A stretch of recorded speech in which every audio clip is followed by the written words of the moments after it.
Hello दोस्तों, मैं ऋतुराज सिंह स्वागत करता हूं आपका आज की इस क्लास में। और आज की क्लास में हम बात करेंगे जो कल आपका पेपर हुआ था। कल जो आपका रीट अभ्यर्थियों के लिए जो सबसे प्रथम टेस्ट, जिस अपन ने बात की थी कि 10 टेस्ट होंगे और प्रथम टेस्ट आपका हो चुका है। उम्मीद करता हूं कि आपने अच्छे से आंसर दिए होंगे और आपका पेपर अच्छा हुआ होगा। देखिए, उस पेपर के अंदर आपको पता है कि राजस्थान ज्योग्राफी से संबंधित 10 प्रश्न थे और ये सारे के सारे प्रश्न शेड्यूल वाइज थे। अर्थात इनका अपन ने पहले ही आपको टेलीग्राम चैनल पर शेड्यूल दे दिया था कि कौन सा टॉपिक आपको पढ़ना है और उसको आपको टेस्ट देना है। तो राजस्थान ज्योग्राफी से 10 प्रश्न थे, राजस्थान इतिहास से भी 10 प्रश्न थे, राजस्थान कला संस्कृति से भी 10 प्रश्न थे, राजस्थान करंट अफेयर्स की अगर बात करें तो यहाँ से भी 10 प्रश्न थे, राजस्थान राज्य व्यवस्था यानी कि राजस्थान पॉलिटी की अगर बात करते हैं तो यहाँ से भी आपके 10 प्रश्न थे। और साइंस की अगर अपन बात करते हैं, बायोलॉजी या जीव विज्ञान की, तो यहाँ से भी आपके 50 प्रश्न थे। कुल मिलाकर जो आपका पेपर है वो दोस्तों 100 प्रश्नों का हुआ था। आपके जितने भी सही हुए हैं वो आपको मिलान करने हैं। आंसर की मैंने टेलीग्राम चैनल पे डाल दी थी। आपका जो अगला पेपर है वो कल होने वाला है और आगे के नियमित जो टेस्ट हैं वो आपके जारी रहेंगे। आपको सभी टेस्ट देने हैं, आपको अपने रिवीजन को और बेहतर तरीके से करना है। हर एक दिन छोड़ के एक दिन जो आपका टेस्ट होता है वो आपको डेली देना है। इसकी शुरुआत हम करते हैं और अपना जो इस वीडियो में सॉल्यूशन करेंगे वो अपन करेंगे राजस्थान इतिहास और कला संस्कृति, अर्थात 20 प्रश्नों का जो सॉल्यूशन है वो हम इस वीडियो में करने वाले हैं। तो चलिए देखते हैं अपना आज का पहला प्रश्न। देखिए, पहला प्रश्न अर्थात अपनी जो टेस्ट सीरीज का 11वां प्रश्न था उसकी अगर अपन बात करें तो प्रश्न है कि पशुपालन के प्राचीनतम साक्ष्य कहाँ से मिले हैं। वेरी इंपॉर्टेंट प्रश्न है, बहुत ही महत्वपूर्ण प्रश्न है, बार बार एग्जाम्स में पूछा जाता है। तो पशुपालन के प्राचीनतम साक्ष्य कहाँ से मिले हैं, इसका जो ऑप्शन है वो आपके पास 4 ऑप्शन है। कालीबंगा सभ्यता से, बालाथल से, बागोर सभ्यता से या इनमें से कोई नहीं। तो देखिए, पशुपालन के जो प्राचीनतम साक्ष्य हैं वो आप सभी को पता है कि बागोर सभ्यता से मिले हैं। कहाँ से मिले हैं? बागोर सभ्यता से मिले हैं। अगर अपन बात करें कालीबंगा, तो कालीबंगा सभ्यता से अपन को जुते हुए खेत के प्रमाण, साथ ही ये जो सभ्यता है वो हनुमानगढ़ में है। कहाँ पे है? हनुमानगढ़ के अंदर ये सभ्यता है। इसके अलावा अपन बात करें बालाथल सभ्यता की, तो बालाथल सभ्यता उदयपुर के अंदर और बेड़च नदी के पास है। जबकि बागोर की अपन बात करें तो ये बागोर भीलवाड़ा में कोठारी नदी के पास है। कहाँ पर है? कोठारी नदी के पास है। अगला प्रश्न है, हवा महल के संबंध में निम्न में से कौन सा कथन सत्य है या सत्य नहीं है? सत्य नहीं है अर्थात क्या है? असत्य। ऐसे प्रश्नों को ध्यान से पढ़ें। देखिए, यहाँ पे सत्य नहीं पूछा है।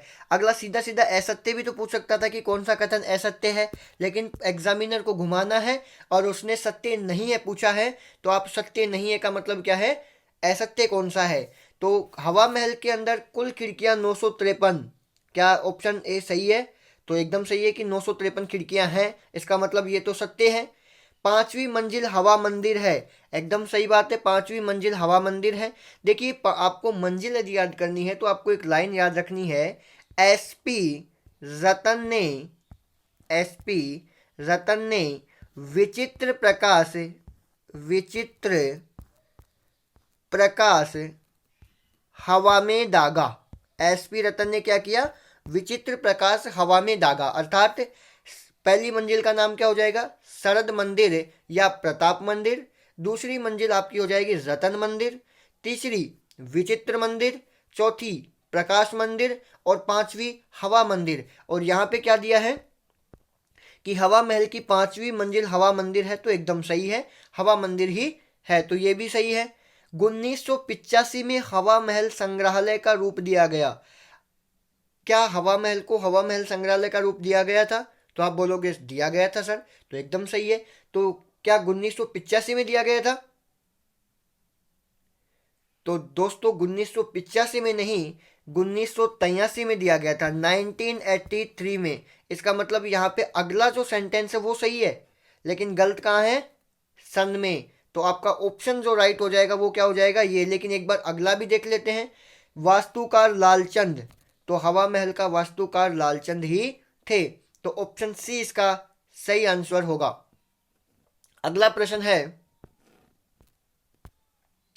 निम्न में से किसे शेखावाटी का हवा महल कहा जाता है? अर्थात ये जो आपके पास ऑप्शन है, इनमें से किसका उपनाम शेखावाटी का हवा महल है? तो देखिए, अगर आपको ये पता हो तो एकदम इजी आपके लिए हो सकता है। शेखावाटी के अंदर कौन कौन से जिले आते हैं? सीकर, चूरू और झुंझुनू। कौन कौन से आते हैं? सीकर, चूरू और झुंझुनू। क्या आपके सामने ऑप्शन में कहीं झुंझुनू दिखाई दे रहा है, कहीं सीकर दिखाई दे रहा है, कहीं चूरू दिखाई दे रहा है? तो आप कहोगे सर ऑप्शन बी दिखाई दे रहा है, खेतड़ी महल, झुंझुनू। तो शेखावाटी के अंदर जो शेखावाटी का महल है वो आपको याद रखना है कि यदि ऑप्शन में सीकर, चूरू, झुंझुनू में से झुंझुनू है और सीकर और चूरू नहीं है, तो आपका आंसर सीधे ही चला जाएगा, याद आ जाएगा। और वैसे अगर याद नहीं रहता है तो आपको याद रखना है कि खेतड़ी महल को क्या कहा जाता है? शेखावाटी का हवा महल कहा जाता है। मोती डूंगरी महल जयपुर में है, सिसोदिया रानी का महल भी जयपुर में है, और उमेद भवन भी कहाँ है? जोधपुर के अंदर है। उमेद भवन कहाँ है?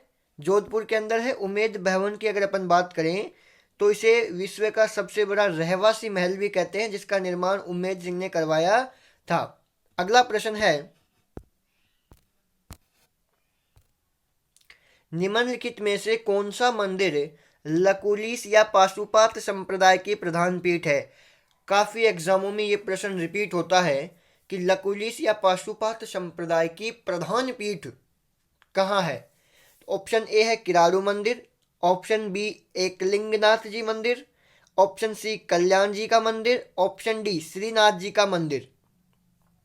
देखिए, मैं आपको इसका आंसर बताने से पहले बता दूं कि ये जो चार नाम आपको यहाँ दिए गए हैं ये भी अपने आप में काफ़ी महत्वपूर्ण है। किरारू मंदिर जो कि कहाँ है? बाड़मेर के अंदर। कहाँ पे है? बाड़मेर के अंदर है। एकलिंगनाथ जी मंदिर कहाँ है? कैलाशपुरी। कहाँ है? कैलाशपुरी उदयपुर के अंदर है, जिसका निर्माण किसने करवाया था? बप्पा रावल ने। किसने करवाया था? बप्पा रावल ने। और इसके चारों तरफ प्रकोटे का निर्माण किसने करवाया था? मोकल ने। किसने करवाया था? राणा मोकल ने। कल्याण जी के मंदिर की अगर अपन बात करें तो ये डिगी टोंक के अंदर है। कहाँ है? डिगी टोंक के अंदर है।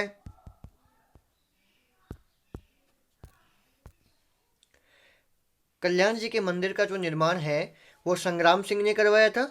और अंतिम ऑप्शन की अगर अपन बात करते हैं श्रीनाथ जी का मंदिर, तो श्रीनाथ जी के मंदिर का जो निर्माण है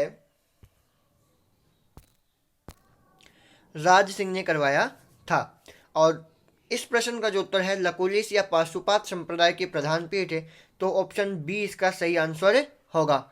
अगला प्रश्न अगर अपन देखें तो अगला है, बालाजी की दाढ़ी मूछ युक्त प्रतिमा स्थित है। दाढ़ी मूछ युक्त प्रतिमा कहाँ स्थित है? ऑप्शन ए पांडुपोल हनुमान मंदिर, ऑप्शन बी मेहंदीपुर बालाजी मंदिर, ऑप्शन सी वीर हनुमान मंदिर, ऑप्शन डी सालासर मंदिर। देखिए, पांडुपोल हनुमान मंदिर की अगर अपन बात करें तो ये कहाँ पे है? अलवर के अंदर है। मेहंदीपुर बालाजी की बात करें तो दौसा के अंदर है। वीर हनुमान जी की बात करें तो चौमू सामोद में है, जहाँ सामोद के महल हैं। और सालासर बालाजी मंदिर की बात करें तो चूरू है। और इसका सही आंसर भी सालासर बालाजी मंदिर ही होगा, जहाँ पर दाढ़ी मूछ युक्त प्रतिमा स्थित है बालाजी की। अगला प्रश्न है, स्वतंत्र भारत का खोजा गया प्रथम स्थल है। Option A Ropar, option B Balathal, option C Ganeshwar, option D Kalibanga. देखिए, प्रश्न को अच्छे से देखना। स्वतंत्र भारत का खोजा गया प्रथम स्थल है, उत्खनित नहीं पूछा है। खोजा गया प्रथम स्थल की अगर अपन बात करें तो इसका सही आंसर होगा ऑप्शन डी कालीबंगा। क्या होगा? कालीबंगा। अगला प्रश्न है, निम्नलिखित में से किस सभ्यता को धूलकोट के नाम से भी जाना जाता है? किस सभ्यता को धूलकोट के नाम से भी जाना जाता है? ऑप्शन ए कनेश्वर सभ्यता, ऑप्शन बी बागोर सभ्यता, तीसरा ऑप्शन है आहर सभ्यता को, और चौथा ऑप्शन है जोधपुरा सभ्यता को। तो देखिए इसका जो सही आंसर होगा वो आपको पता है, सी ऑप्शन सही होगा। आहर सभ्यता को धूलकोट के नाम से भी जाना जाता है। गणेश्वर सभ्यता को हम ताम्र युगीन सभ्यताओं की जननी कहते हैं। बागोर सभ्यता की अगर अपन बात करें तो यहाँ से प्राचीनतम पशुपालन के साक्ष्य मिले हैं। कोठारी नदी के किनारे भीलवाड़ा में है। गणेश्वर सभ्यता आपकी कांतली नदी के किनारे सीकर जिला के नीमका थाना गांव के पास, जो नीमका थाना तहसील है उसके पास है। आहर सभ्यता की बात करें तो ये आपकी जोधपुर के अंदर है, सॉरी उदयपुर के अंदर है। जोधपुरा सभ्यता की अगर अपन बात करें तो ये आपकी जयपुर के अंदर है। जोधपुरा की बात करें तो कहाँ है? जयपुर में, और साबी नदी के किनारे है। कहाँ है? साबी नदी के किनारे है। अगला प्रश्न अगर अपन बात करें, अगला प्रश्न है असुमेलित युग्म है। आपको एक तरफ पुरातात्विक स्थल दिए गए हैं और दूसरी तरफ थी आपकी नदियां। देखिए कालीबंगा अगर बात करते हैं तो घग्गर नदी के किनारे हैं, इसको अपन प्राचीन सरस्वती नदी, मृत नदी, लेटी हुई नदी, राजस्थान का शोक या सोतर नदी भी इसको कहते हैं। जबकि बागोर की अगर अपन बात करें तो कोठारी नदी के किनारे है। बालाथल बेड़च नदी के किनारे हैं। इसका सही आंसर होगा ऑप्शन डी जोधपुरा। जोधपुरा किस नदी के किनारे है? साबी नदी के किनारे है। अगला प्रश्न है निम्नलिखित में से कौन सा एक युग्म सही नहीं है? देखिए कौन सा एक युग्म सही नहीं है? सोनारी, झुंझुनू, कांतली। सोनारी जो सभ्यता है झुंझुनू में है, कांतली नदी के किनारे है। जबकि रेड की बात करें तो टोंक में है, लेकिन ये साबी नदी के किनारे नहीं, ढील नदी के किनारे है। किस नदी के किनारे है? ढील नदी के किनारे, अर्थात ऑप्शन बी आपका सही होगा। बैराट जयपुर बाणगंगा में है, यानी कि बाणगंगा के किनारे है। बल्लूखेड़ा की बात करें तो चित्तौड़गढ़ और गंभीरी नदी के तट पर है। अगला प्रश्न है निम्न में से किस मंदिर को नलिनी विमान मंदिर के नाम से भी जाना जाता है? निम्न में से किस मंदिर को नलिनी विमान मंदिर के नाम से भी जाना जाता है?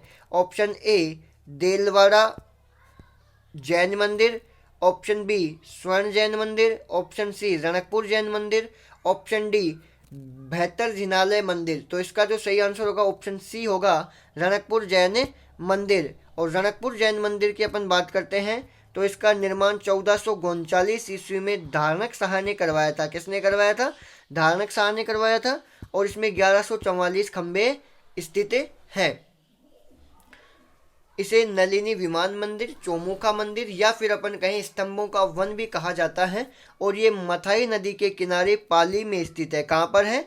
पाली में, और मथाई नदी के किनारे स्थित है। उम्मीद करता हूँ आपको वीडियो सॉल्यूशन समझ में आया होगा। आगे के जो टेस्ट हैं आपको नियमित रूप से देने हैं। अब आपकी एग्ज़ाम बहुत ही पास है तो आपको टेस्ट से आपका रिवीजन करना है। मिलते हैं अगली क्लास में। जय हिंद, जय भारत दोस्तों।